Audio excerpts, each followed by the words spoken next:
Hello and welcome to This is Metal with Tom Collier. Our special guest today is my good friend Mick Michaels from the band Corners of Sanctuary. How you doing today, Mick? All right. How you guys doing? Doing great. Great to see you, Mick. So you have a couple things going on. I know one thing that just came out the last couple of days, your other project, Hereafter. Let's talk a little bit about that and tell people what's going on with Hereafter. Yeah, Hereafter, it's a side project that I'm in. It's a doom groove metal band. It just released its second EP. Actually, today it came out. We had a single out last month, but the EP actually dropped digitally today. It's also available in CD format, and the second single from it, Let the Record Show, also released today. So we're kind of excited about it. Yeah. And Let the Record Show. I was checking that out. I kind of dig that song. It definitely is kind of interesting. You describe it as groove metal. I describe it as kind of old school metal, but whatever, that's the thing about different subgenres, and that it's definitely different from what you do with Corners of Sanctuary. Yeah, I mean, it was designed that way. The players, I mean, Mad T from the band is in it, but we have Chris Nanolini, former singer of Blood Feast, and we have Bert on bass from Burned in Effigy. They're heavier bands, so we were trying to kind of put that's where we kind of said, well, we're not going to do thrash, we're not going to do death metal, we're not going to do old school metal. Let's do something a little different. And yeah, I mean, for the first EP, it definitely had that doom groove sound. So without changing, genre hopping between each release, we just figured we kind of expand on it, make it a little heavier, maybe a little bit more progressive. I think doom groove is a great way to describe it, because I wasn't really sure. I mean, it's definitely different than Corners of Sanctuary, but when you're doing another band, that's kind of what you want to do, because if it was the same old thing that you're doing with Corners of Sanctuary, there's not much reason for another band, Exactly. So this was good for all of us because it was something different than what anybody in any of the bands that they're doing is doing. It's something completely different. And it's working. And we didn't expect to even get this far with it. It was just something that we started during the pandemic, when we wanted something to work on. So we were all able to kind of do some file sharing for the first one. So we're just kind of really happy that it's gotten this far and it's kind of taken on a life of its own. So we're kind of excited about it. Well, yeah, and we should let people know that my co-host Tom Collier, he's having some technical difficulties. He's having trouble getting in earlier. He finally got on, but hopefully Tom will be able to join us. But yeah, so and you also have a new EP coming out with the Corners of Sanctuary. So you guys are always like releasing stuff. Like I've talked to you, I know you're a mutual Kiss fan, and I bring that up only because like Kiss back in the day, Corners of Sanctuary. I mean, you guys are releasing like sometimes one or two releases a year. I mean, that's pretty amazing. Yeah, well, I mean, again, a lot of people ask about that. Some people seem in the early days, people kind of had an issue with it for whatever reason. I don't understand. Kind of strange to me, because I love new music, and the more the better, as far as I'm concerned. Yeah.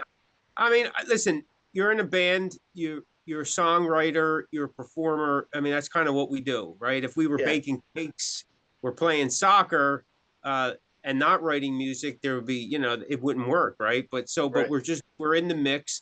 And in today's world, it's way different, man. I mean, you got to stay relevant. You got to stay in the mix. You got to keep your chops up. And there's so much music out there. There's so much accessibility to music that it's easy to get lost in the shuffle. I mean, if you're going for a month, 2 months, I mean, you've really, worked in, unless you're like Metallica or Bon Jovi or something. But for the rest of us, still clawing our way down in the trenches, you got to stay out there. It keeps your finger on the pulse, so you kind of know, and then it keeps your craft growing. So I love to write. The guys love to work on songs. We love to perform as much as we can. So it's a win-win for us. Yeah, so why not? I mean, I think at this point in your career, you've been doing it like 10, almost 11 years now. The biggest problem your band has is no shortage of material. I mean, what song do you put in the set list and what gets left out? Yeah, I'll be honest with you, that sometimes like the newer stuff, it needs more time to grow on me. Yeah. So and you hate to take out the tried and true because people expect it or want it. And nowadays they don't give you enough set time, so you're kind of in and out as fast as you can. So you're kind of cycling through the songs.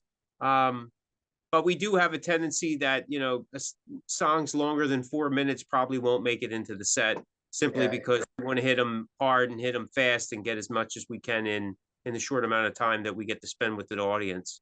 Oh, sure, sure. And, like when I was telling people about we were going to be interviewing you today, I was posting about this, I mentioned today that, you've got like this God-given talent as far as ability to write. I mean, and it seems like, unlike some people, that your style, your writing, your songs, they just get better and better. Well, I hope so. I mean, it is a craft. I want to get better at it. I work to get better at it. I research other songwriters and other performers the best I can. Sometimes, I mean, I don't necessarily hit the mark all the time, but No. it's just like again, if I was a soccer player or a football player, basketball player, I have to get out there and I gotta get into the game by practicing, right? Rehearsing, Sure. by writing. The more I write, the better I start to understand my craft. And every day is, things change. And, for every one song that makes it to the album, or the EP, I mean, there's probably 5 or 6 songs that get thrown or get pieced up or broken up or just not used at all. So, I mean, I'm fortunate to be able to do this, and I'm very grateful that we have the opportunity to do it. it's very interesting because the band has gone through a few lineup changes over years. You've had different singers come and go, and it doesn't seem to really affect it. And I think a huge part of that is because you're the principal songwriter. I mean, you've been kind of the one constant, and I think very much you look at how Steve Harris has been, the bass player from Iron Maiden, but he's been like the principal songwriter. So that band's kind of got a certain sound. Same thing with you look at Metal Church. They've gone through various singers, but Kurt Vanderhoof has been the one constant. He's the principal songwriter. And again, I think that's why some of these bands are able to go through various lineup changes, especially having more than one singer, and not really for whatever reason have it affect the band. Yeah, I would agree with you. I mean, I've been, again, we have gone through a number of members over the years. There's been good and bad with that, of course, with anything. I've learned something throughout each process about, working with other people. And I guess the focus for us has always been, it hasn't been one individual player or member of the band. It's about the music overall. Sure. So like, we do want to have a certain sound and style that is our own, that we try to achieve to the best of our ability, right? Because everybody has a little bit of something that sounds like somebody else. There's no after 10, 11 years, Corner to the Sanctuary, you would hope has kind of developed this sound of its own. Yeah, I mean, and I think that there's nothing wrong with that. Of course not. Yeah. Yeah, I mean, it's no different than a writer. Stephen King has a certain tone. John Carpenter's film have a certain tone. So on and so forth. I think, bands, as they start to mature with their lineup or their writing style, they get more comfortable with, they understand what their audience is looking for, what their niche is, right? Yeah. And I think that for us, again, being about the music primarily, we want to stay true to that, not do something that isn't us. Like, I don't want to write thrash music, not because what you are. Yeah. But it's not my passion, so it's not going to be sustainable. So I write what's true to me, and I actually, which sounds kind of, it may sound egotistical or selfish, but I write as I like the music, right? I want because I think what you're saying, and this is a rule many bands have, that in order, before you even worry about the fans liking it, how can you expect the fans to like the music and the songs if you don't like it? Right. And I think that, with music today, especially the way it's being churned out, let's just, just say in pop music, a lot of it's the same. Yeah. Right. I mean, they've even done some studies on it that statistically, like based on some algorithms, a lot of music seems to be the same. And, it can be said for metal as well. There's a lot of that are, trying to copy. Instead of us, like, listen, there's a ton of bands I love, and I would love to sound like them in some capacity, but they're not me and I'm not them.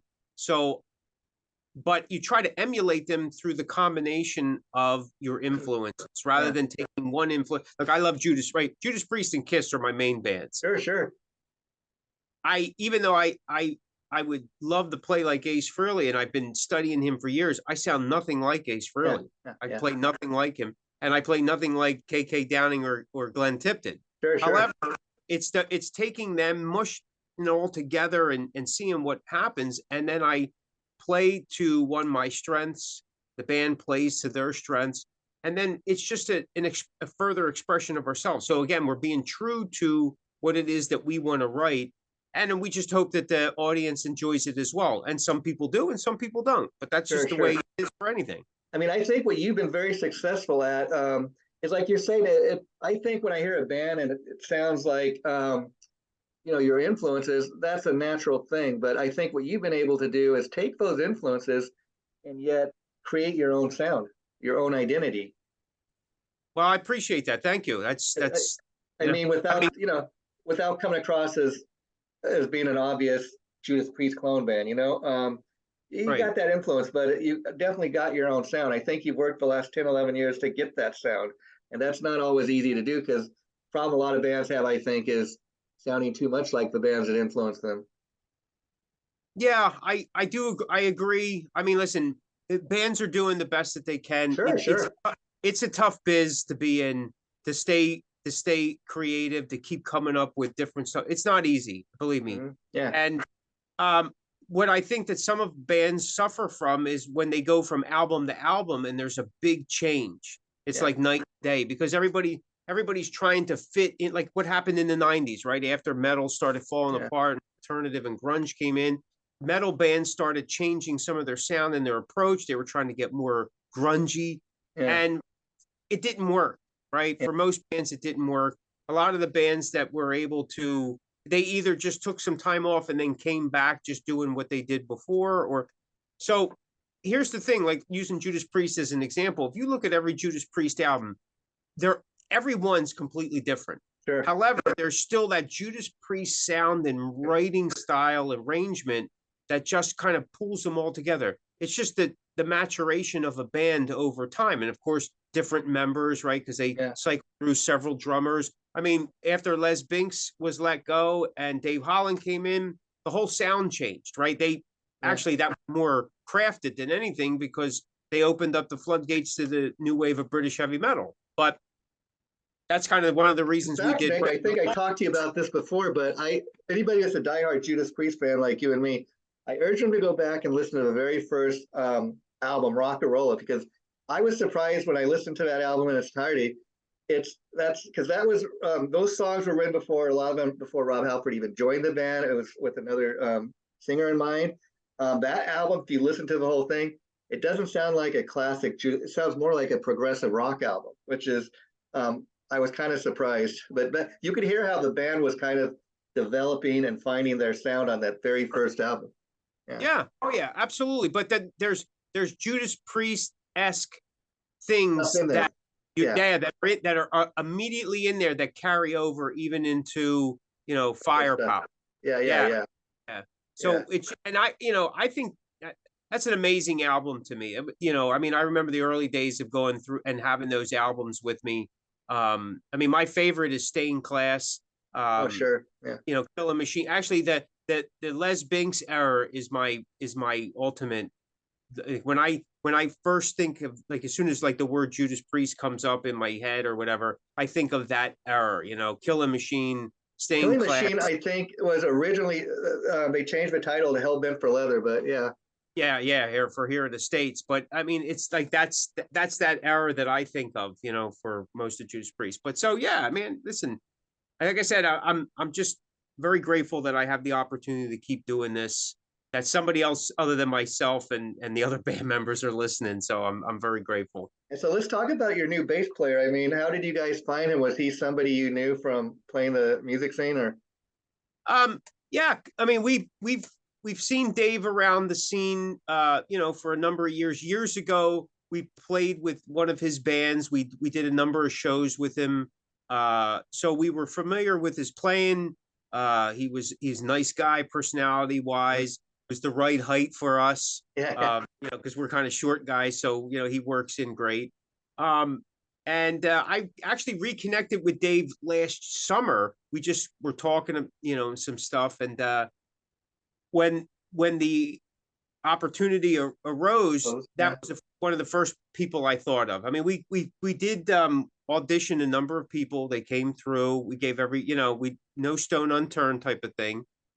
We wanted to do our due diligence with it because it was it was a big change for us. I mean, we've had the same bass player the entire time. I had played with James most of my career since '85, so Wow. I was it was something that I never had to kind of think of in terms of what is he going to do, what he's not going to do. It was kind of like we kind of read each other. So that was a big chunk of the band that was, in my opinion, needed to be filled. Wow. So we instead, here's the thing: when we got Mad T, we made the change, years ago with a new drummer. Instead of trying to fill the shoes, we created a new outlet for a new drummer, right? Like, we need you to get the songs so that we can continue playing, right? But then as soon as you get them songs the way they should be played, now I want you to play them your way. And the songs started to change. That's what we did with Mad T, and that's what's going to happen with having DSJ on the team, and it's already happening like that. He's a great backing vocalist. He's energetic on stage. You can see some of the photos that are out there. He's all over. He's running around. He's younger than us, so that's good. We got to get some young guys out there. I love the new press photo you guys put out, the band photo. That's pretty cool. Yeah. So I mean, it's so far so good. Everything's working. We're excited to have him on. He's bringing some good energy, and we're just hope. I mean, he's working on the new EP with us. He's got some new stuff coming out. He's got stuff coming out. We're working on the new album as well. So we got a lot of stuff coming in the next year. Yeah. So that's one thing I gotta kind of point out about your band that I've always respected, besides the great music and the talent in the band. You guys, while you may be the spokesperson of the band, the leader, but it very much is a band unit. You present it as everybody is equally important. I've never heard anybody in the band say a bad word about anybody. You guys seem to have a chemistry, and if you have any issues, you put it out there. Yeah, listen, my mom always told me, we don't air out our dirty laundry. It's just the way it works, right? What purpose does it serve except for feeding the ego and trying to get people on your side? Listen, I don't need people on my side, right? I just need you to listen to the music if you want to. Let's just create some beautiful music, right? You never know where people are coming from. People make decisions. They're in and out of the band. What happens in a band is usually more of a private nature, and it should stay that way. That's my opinion. To me, social media is just another tool to help fulfill getting the music out to people. It's not a place to trash people and talk all the. I don't have time for that. It's not an interest to me.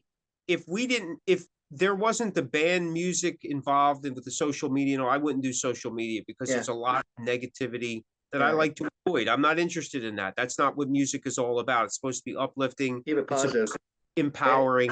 And that's the way I look at it. So I'm sure there's people that have plenty of bad things to say about me, and I'm sure some have. But again, there's no reason for me to air out dirty laundry because there's nobody. Everybody has their reasons. They put their time in. People decide to come and go as they want. Has everything been smooth and clean and all? No, there's been rocky times, but like I said, you've kept it private, and I think that's why a lot of people respect your band. No reason to do that. No reason to throw people under the bus. It just doesn't serve a purpose one way or the other. That's my opinion. Yeah, I love Motley Crue and Nikki Sixx. I was reading an interview he gave recently where he's like, and sometimes I'm like, I can't believe he said that, but he's still going to be a millionaire, so it doesn't really affect him. But he's like, we don't give a F about phase of our career, Yeah, it's again, it's a different. Listen, I don't know. I'm not in that bracket. You're not that level, but a tax bracket has avoided me for quite a. Yeah. I'm all right with it, But that I respect that too, but because you've been out there for 10, 11 years, and we know it's hard when you're a working musician, Mick. But I think the band is your full-time job. You put everything into it, and you're able to keep out there every year putting out new music. And I'm sure we're at the time of the year. I can't believe the year's half over. Going to be any new Christmas music this year, I hope? Absolutely. We actually, I'm actually in the studio later this week, which I think is, well, today's Wednesday of the year. I think it's tomorrow or Friday. I'm in the studio. I start laying guitar tracks for the Christmas song this year. Yep. We usually record it in August. And then wrap things up. Yeah, we wrap things up by mid-September so that we can have it ready to go by Black Friday, because we still have, we're working towards getting an EP out this fall too. We're just, with the changeover in lineup, it kind of set us back just a little bit, but we're trying to catch up as much as we can. That's why the cover CD the cover EP Taking Covers coming out next week. That's kind of filling in the gap. We got a couple new songs on there, so it's a collection of our previously released cover songs, some Def Leppard stuff, some Judas Priest stuff, but we got some new things in there, which includes a cover of Warrant's Inside Out, which will be first releases next week, and the Osmonds' Crazy Horses. Wow! I can't wait to hear that. The Warrant song too. That nice little tribute to J.D. Lane. I mean, I can't believe he's been gone as long as he has. Wow, super talented guy. I mean, songwriter, great with melodies. I mean, fantastic vocalist. I don't think that even during their time they were given the credit in terms of what he was doing. But yeah, just phenomenal. It's a shame that his career was cut short. Died way too young, like a lot of people. I talked to a few people who said that they don't think he realized just how loved he was by his fans. No, I think that there's a lot of artists that don't necessarily realize the impact that they have fans and other artists, right? Sure. Yeah, they're inspirational in a lot of different ways. Yeah, it's amazing. He's a lot like Steven Tyler in that they both started out as drummers and then became famous frontmen. Yeah. Well, you never know where your life's going to take you. So Mick, I always have such fun talking to you. Let me ask you, I was curious, have you ever done like a band interview where everybody joins you or somebody else from a band joins you, or do they kind of leave that up to you? What you mean with corners? Yeah, like I was just curious if you ever have done like a full band interview, or do you pretty much? Yeah, we've done full band interviews over the years. Scheduling has gotten tougher and tougher. Sure. Everybody, but I know me and Mad T just did a couple weeks ago. We did an interview together. Okay. It's usually harder to get Frankie on some of these things just because of the schedule. But you know how singers are; they got their own. Yeah.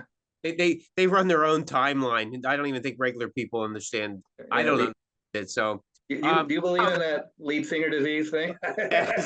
He's got a little lead singer. Well, they all do, right? But he's a great guy. But I know. It's difficult sometimes to get everybody on board because of schedules. So, I mean, amongst everything else, you got family responsibilities, but somehow you deliver the metal goods, as I like to say, and that's why you got the fan base you do. I'm sorry that Tom wasn't able to join us. He's having, as you know, technical difficulties. So maybe next time, and maybe next time, if you'd like to ever bring on one of your bandmates, that would be fun too, Mick. So yeah, absolutely. Thank you, man. I appreciate it. Anytime, buddy. Take care. All right. Bye-bye.